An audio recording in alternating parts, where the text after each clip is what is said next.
is. You know? So, the beginning of my life basically was, I was raised in a Christian family. My dad would always wake us up on Sunday. It's time to go to, Sunday school. And I was like, like a little rathead kid, just like, it's the worst. I want to sleep. I would sometimes hide my shoe. Like, I can't find my shoe. Like, I gotta stay home. And so I definitely spent more than one Sunday school with one shoe on, because he made us go. But I reached this age of just, my parents stopped making us go, and so I didn't. And I for a while, tried to experience what was out there, and being pissed off at my parents for being Christian. We all go through it, I'm sure, but I definitely went through it. And I started kind of, not necessarily like buying up every book and becoming like a, theology guy where it's like, oh, this God lets me smoke weed, so this is awesome, I wasn't that guy, but I definitely did stray away for a long time and kind of experience what was out there. So even though I was raised in like this Christian family, I kind of feel like I was fortunate enough to be able to,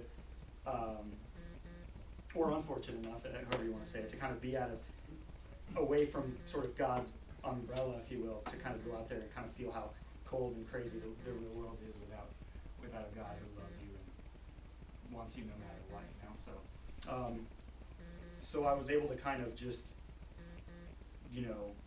get a real understanding of, even if it was just a little one, about a real understanding of where people come from, the hurt that people experience, the families that people come from, just the crazy situations, or what I would call crazy situations, because I was sheltered.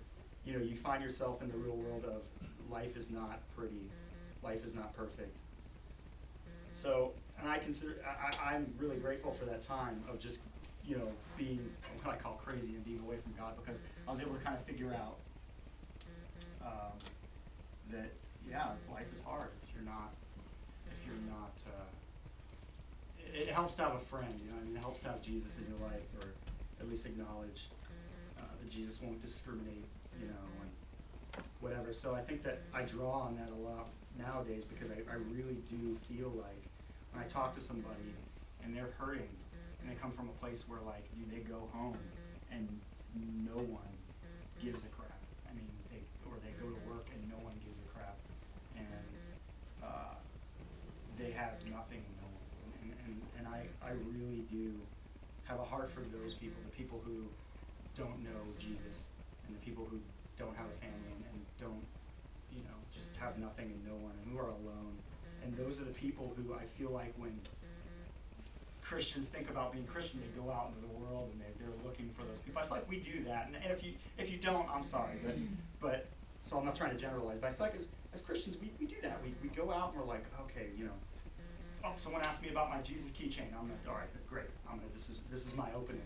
He broke the ice. I'm gonna nab this dude. He's gonna be like, yeah, I'm gonna go home in my Bible and check off a new Christian.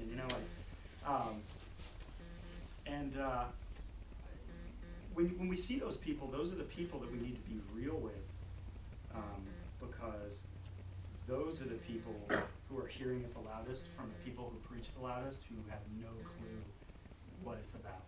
And that's really the scariest thing. Ultimately, being real, and my whole sort of loose point ties into the whole point of being real and being honest ties into this. There are plenty, unfortunately, the Christians who speak the loudest and get the most notoriety are the people who literally are undoing what needs to be done. They're literally ruining it for everybody else. Not all of them. I'm not going to stand up here and bash other Christians. That's not fair. But I don't think that God hates facts. I just don't. You know what I mean? I don't think that a WWJD highlighter needs to cost $7. I just don't. And those are the things that get brought up to me. That's why before anybody gets to know me or my band, or gets to give my band a chance, that's why we're automatically a joke. Because we deserve to be laughed at. With people out there doing those things, selling those things,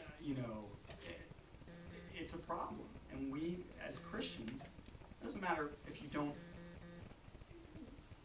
how many discrepancies in beliefs we're going to have. I'm sure you guys all have arguments when you're outside on a smoke break, like, you think it means that? No, I think it means this. And, well, you're wrong. Okay, agree to disagree. That's cool. It doesn't matter what side of the Christianity fence you stand on. If you are a Christian, if you believe that Jesus came, walked the earth, died for your sins, rose 3 days later, then we need help. We need help because it's already hard enough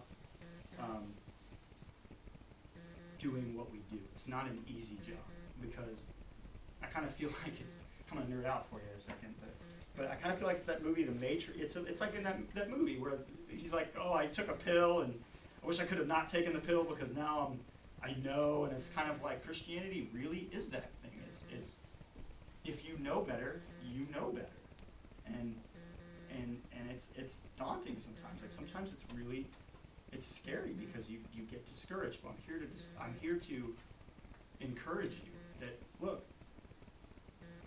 people want to hear it. It is the best news ever, but you can't make people listen, and we definitely can't make people hear us when there are Christians out there that probably mean well, but are literally ruining it. They're ruining God's good news.